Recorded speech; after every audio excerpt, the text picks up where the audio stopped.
Hi friends, welcome back to my mini vlog. ನಾನು ಇವಾಗ fresh up ಆಗಿ ಬಂದೆ ಆ್ಯಂಡ್ ನಾನು ಇವತ್ತಿಂದ ಇನ್ನು 2 days ಕಾಲೇಜಿಗೆ ಹೋಗಲ್ಲ. ಏನಕ್ಕೆ ಅಂತಂದರೆ ಈ ವಿಡಿಯೋ ಕೊನೆವರೆಗೂ ನೋಡಿ, ನಿಮಗೆ ಗೊತ್ತಾಗುತ್ತೆ. ಓಕೆನಾ? ಗೊತ್ತಾ, ಟೈಮ್ ಬಂದು 12:30 ಆಗಿದೆ. ನಾನು ಇವಾಗ ತಿಂಡಿ ತಿಂತಾ ಇದ್ದೀನಿ. ಸೊ ಬೇಗ ಬೇಗ ತಿಂಡಿ ತಿನ್ಕೊಂಡು ಹೊರಡಬೇಕು. ಓಕೆನಾ? ಆಮೇಲೆ ಸಿಗ್ತೀನಿ. ತಿಂಡಿ ಬಂದು ಪುಳಿಯೋಗರೆ ಮೊಸರನ್ನ. ನಮ್ಮ ಮಮ್ಮಿಗೆ ಬಾಯ್ ಅಂತ ಹೇಳಿ ನಾವು ಹೊರಟ್ವಿ. ಇವಾಗ ಮೈಸೂರು ರೈಲ್ವೆ ಸ್ಟೇಷನ್ ಬಂದಿದ್ದೀನಿ. ನಾನು ಯಾವಾಗಲೂ ಹೋಗ್ಬೇಕಾದ್ರೆ ಮಳೆ ಬರುತ್ತೆ ಗೊತ್ತಾ.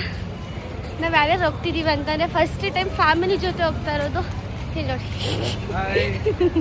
ಟೈಮ್ ನಮ್ಮ ಅಜ್ಜಿ ಅಲ್ಲಿ ಎಷ್ಟು ಡಿಸ್ಟರ್ಬೆನ್ಸ್ ಇದೆ ಅಂತ ನಾನು ನಮ್ಮ ಅಜ್ಜಿ ಹೆಂಗೆ ಓಡ್ತಾ ಇದ್ದೀವಿ ಅಂತಂದರೆ ಅಲ್ಲಿ ಎಷ್ಟು ಸ್ಪೇಸೇ ಇರಲಿಲ್ಲ. ಈಗ ಮತ್ತೆ ಆ ಕಡೆಯಿಂದ ಈ ಕಡೆ ನೋಡಿ ಇವ್ರು ಹೆಂಗೆ ಓಡ್ಕೊಂಡು ಡಿಪ್ರೆಷನ್. ಅವ್ರು ಅಲ್ಲಿ ಕೂತ್ಕೊಂಡಿದ್ದಾರೆ. ನಾನು ಸಿಂಗಲ್ ಸೀಟಲ್ಲಿ ಮಲ್ಕೊಂಡು ಹೋಗ್ತಾ ಇದ್ದೀನಿ. ನಾನು ಎಲ್ಲಿಗೆ ಹೋಗ್ತಾ ಇದ್ದೀನಿ ಅಂತ ಅಂದರೆ ನಿಮಗೆ ಗೊತ್ತಾಗುತ್ತೆ. ಆ್ಯಂಡ್ ಇನ್ನೂ ಒಂದು ಕಡೆ ಹೋಗಿ ಇನ್ನೂ ಒಂದು ಟ್ರೈನ್ ಹತ್ತಬೇಕಾಗುತ್ತೆ. ಇವಾಗ ಟೈಮ್ ಬಂದು 2:30 ಆಗಿದೆ. ಸೊ ಊಟ ಮಾಡ್ತಿದ್ದಾರೆ, ಪುಳಿಯೋಗರೆ ಮತ್ತು ಮೊಸರನ್ನ. ಅಲ್ಲೊಬ್ರು ಊಟ ಮಾಡ್ತಿದ್ದಾರೆ. ನಮ್ಮ ಅಜ್ಜಿಯಲ್ಲಿ ಕೂತ್ಕೊಂಡು ಯೋಚನೆ ಮಾಡ್ತಾ ಕೂತವ್ರೆ. ಟಿಕೆಟ್ ರಿಸರ್ವೇಷನ್ ಆಗಿದ್ರು ಸಹ ಟ್ರೈನ್ ಡಿಲೇಯಿಂದ ನಮ್ಮ ಟ್ರೈನ್ ಮಿಸ್ ಆಯಿತು. ಮತ್ತೆ ನಾವು ಅಮೌಂಟ್ ಪೇ ಮಾಡಿ ಇನ್ನೂ ಒಂದು ಟ್ರೈನಿಗೆ ಹತ್ಕೊಂಡಿದ್ದೀವಿ. ಅದು ಜನರಲ್ಲಿ ಕೂತ್ಕೊಂಡಿದ್ದೀವಿ. ಏನು ಗೊತ್ತಾ, ನಿದ್ದೆ ಅಂತೂ ಬರ್ತಿಲ್ಲ. ಯಾಕಂತಂದರೆ ಲೈಟ್ ಆನ್ ಆಗಿದೆ. ಸೊ ನಿದ್ದೆ ಬರ್ತಾಯಿಲ್ಲ. ನಾನು ಬಂದಿರೋದು ಜನರಲಲ್ಲಿ ಅಲ್ಲ. ಸೊ ಇನ್ನೂ 3 hours ಜರ್ನಿ ಮಾಡಬೇಕು. ಆಮೇಲೆ ರೂಮ್ಗೆ ಹೋಗಿ ಸಿಗ್ತೀನಿ. ಬಾಯ್.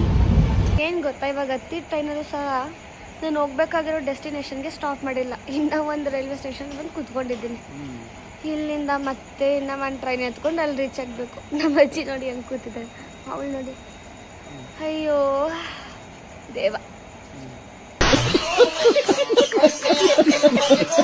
ಹೇಗಿದೆ ಜರ್ನಿ? ನೋಡಿ, ನೈಟು ನಾವು ಹೋಗ್ತಾ ಇದ್ದೀವಿ. ಲೈಕ್ ಜರ್ನಿ ಅಂತೂ ಸಕ್ಕತ್ತಾಗಿದೆ. ಇದಂತೂ ಒಂಥರ ಎಕ್ಸ್ಪೀರಿಯನ್ಸ್ ಚೆನ್ನಾಗಿದೆ. ಹಿಂದೆ ಕೂತ್ಕೊಂಡು ಆಟೋದಲ್ಲಿ ಹೋಗೋದು. ನಮ್ಮ ಮೈಸೂರಲ್ಲಂತೂ ಈ ಥರ ಕೂತ್ಕೊಂಡು ಹೋಗೋಕ್ಕಾಗಲ್ಲ. ಹೋಗ್ತಾ ಇದ್ದೀವಿ. ಫೈನಲ್ಲಿ ರೂಮಿಗೆ ಬಂದೆ. ನಿದ್ದೆ ಮಾಡಬೇಕು. ಟೈಮ್ ಬಂದು 5 o'clock ಆಗಿದೆ. ಬಾಯ್. ಇದು ನನ್ನ ಇವತ್ತಿನ ಮಿನಿ ವ್ಲಾಗ್. Thank you. ಅಷ್ಟೇ.